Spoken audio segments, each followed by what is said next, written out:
Hello guys, welcome to my new blog. तो आज था गुजरात में हमारा लास्ट डे, क्योंकि हम जाने वाले थे अपने घर वापस वाराणसी। जी हाँ, तो इसको गुड लक बोलो या बैड लक पता नहीं, क्योंकि हमने पहले ट्रेन की बुकिंग करी थी बट वो लास्ट टाइम पे हमारी सीट कंफर्म नहीं हुई, जो कि कैंसिल हो गई। उसके बाद हमने 3-4 बार ट्राई करा बट हमें तत्काल टिकट भी नहीं मिली।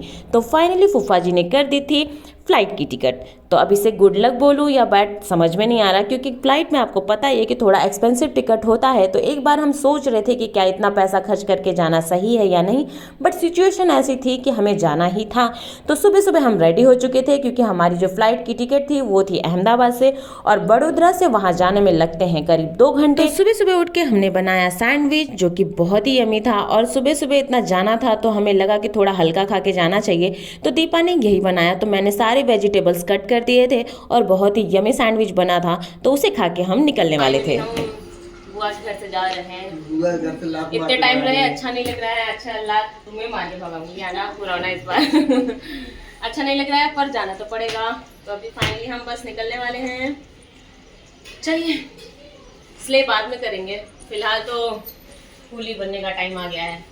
तो हम वडोदरा से निकल चुके थे 9:30 बजे के टाइम पे। तो रास्ते में हमें थोड़ा रूट डाइवर्जन भी मिला, जो कि हमारे लिए अच्छा था कि हम पहले निकले थे।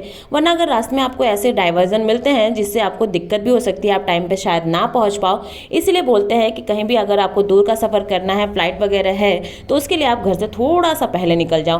तो ये हमने अच्छा किया था कि हम पहले निकल चुके थे, क्योंकि वहाँ पहुँचने में भी हमें 2 घंटे लगते हैं, एंड हमारी चेकिंग जो होती है, चेकिंग प्रोसेस होता है, उसमें भी टाइम जाता है। तो इसके लिए अच्छा है कि आप घर से पहले निकल जाओ। तो हम फाइनली 12 बजे तक वहाँ पहुँच चुके थे एयरपोर्ट पे।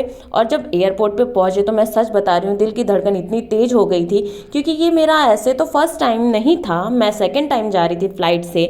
बट जब मैं पहली बार गई थी तो मैं भैया के साथ गई थी। आपके साथ कोई बड़ा होता है तो आपके ऊपर उतना बर्डन नहीं होता है। उस टाइम मैंने उस सारे प्रोसेस पे इतना ध्यान नहीं दिया, क्योंकि मुझे था कि चलो ठीक है भैया है साथ में। बट इस बार मैं और दीपा थे, तो इसमें मैं बड़ी थी, तो सारी जिम्मेदारी मेरे ऊपर थी कि सारे जो प्रोसेस होते हैं एयरपोर्ट पे, और आप कहीं नई जगह जाते हो, नई चीज़ें देखते हो, तो थोड़ा सा हेजिटेशन तो होता है। और ये चीज़ मेरे में थोड़ा सा कुछ ज़्यादा ही है, क्योंकि मैं बहुत ज़्यादा सोचती हूँ। मुझे ऐसा लगता है कि लोग मेरी हंसी उड़ाएंगे, मैं अगर कुछ पूछती हूँ तो वो क्या सोचेंगे कि इसे आता नहीं है। तो मैं थोड़ा सा इन सब चीज़ों से डरती हूँ। पर दीपा ऐसी नहीं है। मैं सच बताऊँ तो मैं बड़ी भले थी, पर सारा कुछ उसी ने संभाला। सबसे पहले हमने अपना बोर्डिंग पास ले लिया, अपना लगेज दे दिया, वो वहाँ पे चला गया। एंड बोर्डिंग पास पाके बहुत खुश थी, क्योंकि पहली बार हाथ में ऐसे बोर्डिंग पास आया था। इसके पहले जब मैं गई थी तो ऐसे बोर्डिंग पास हमने नहीं लिया था, हमारा काम ऐसे मोबाइल वगैरह से ही हो गया था। तो मैंने अपना लिया और दीपा को भी उसका दिया। उसका फर्स्ट टाइम था तो मैं उसके लिए भी बहुत खुश थी, उसके सारे वीडियोस वगैरह बना रही थी। इसके बाद हम आगे बढ़े तो हमारा जो बोर्डिंग पास था उसको स्कैन करना था। और सच बताऊं तो मुझे आइडिया ही नहीं लगा कि वो कहाँ स्कैन करना है। फिर वहाँ पे जो सिक्योरिटी खड़ी थी उन्होंने हमें बताया कि कहाँ स्कैन करना है। अब हम फीमेल लाइन में घुस चुके हैं। ये स्कैन करना नहीं है, फर्स्ट एक्सपीरियंस है तो भाई इतना तो बनता है। Pressure, so much pressure. Upasana Pandey को कुछ ज़्यादा प्रेशर रहता है, मुझे बिल्कुल नहीं है।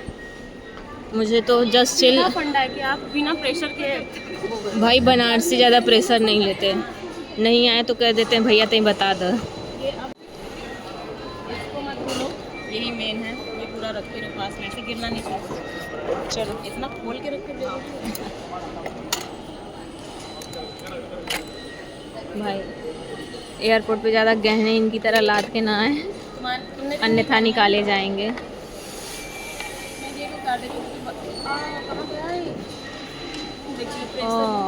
गिर गया तो देख लेते हैं ना एक बार, टाइम है ना। हम यहाँ रहे हैं। हाँ हम देख क्या, हम सारा अपना इलेक्ट्रॉनिक गैजेट वगैरह सब निकाल रहे थे, तो मेरे ईयरिंग कहीं पे गिर गए हैं। दीपा वही देखने गई है, अगर नहीं निकालते तो पता भी नहीं चलता कि गिर गया है। हमारा सामान मैंने सब निकाल दिया भाई, कुछ भी छोड़ा नहीं। बस अब दीपा आ जाए तो उसके बाद हम आगे बढ़ें। ये लास्ट चेकिंग है, उसके बाद हम रेस्ट एरिया में वेट करेंगे अपने बोर्डिंग टाइम का। हे भगवान, मिल जाए। आ तो रही है, आ तो रही है, पर मिला कि नहीं मिला ये देखना पड़ेगा। मिला? तो एयरपोर्ट पे मेरे साथ कांड होते होते बच गया, मेरी ईयरिंग गिर गई थी वहाँ पे। अगर मैं होती दीपा की जगह तो मैं बिल्कुल भी बाहर नहीं जाती वापस लेने के लिए, उसे देखने के लिए कि कहाँ पे गिरा है। बट दीपा गई और वो ढूंढ कर लेकर आई, तो फाइनली हमारी ईयरिंग मिल चुकी थी।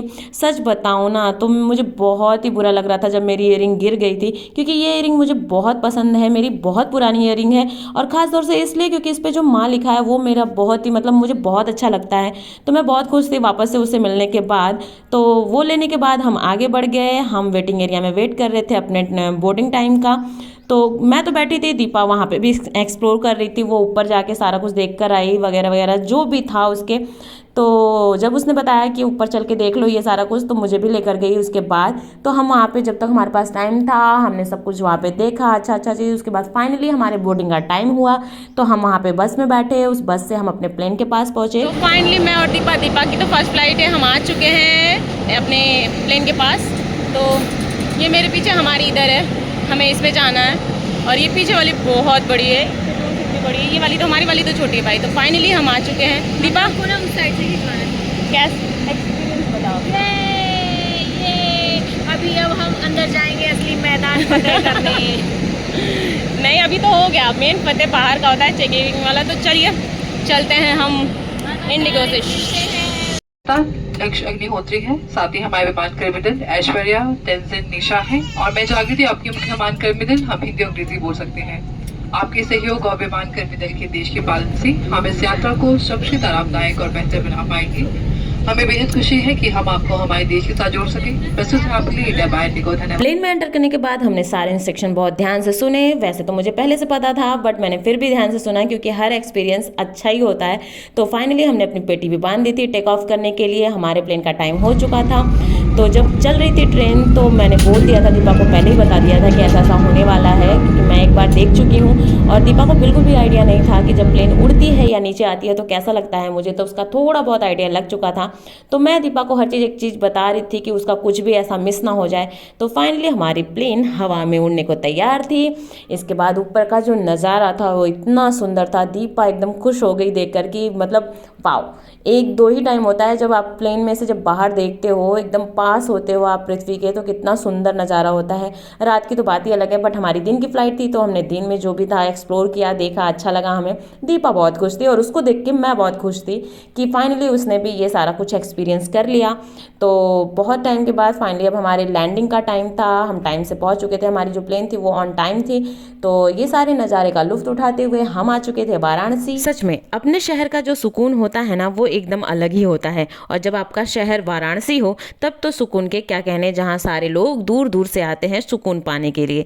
तो वहाँ पहुँचने के बाद सबसे पहले हमें अपना लगेज लेना था, जहाँ की हमें पहले इंस्ट्रक्शन दे गए थे कि वहाँ से ही हमें मिलेगा। तो हम वहाँ खड़े होकर अपने लगेज आने का वेट कर रहे थे।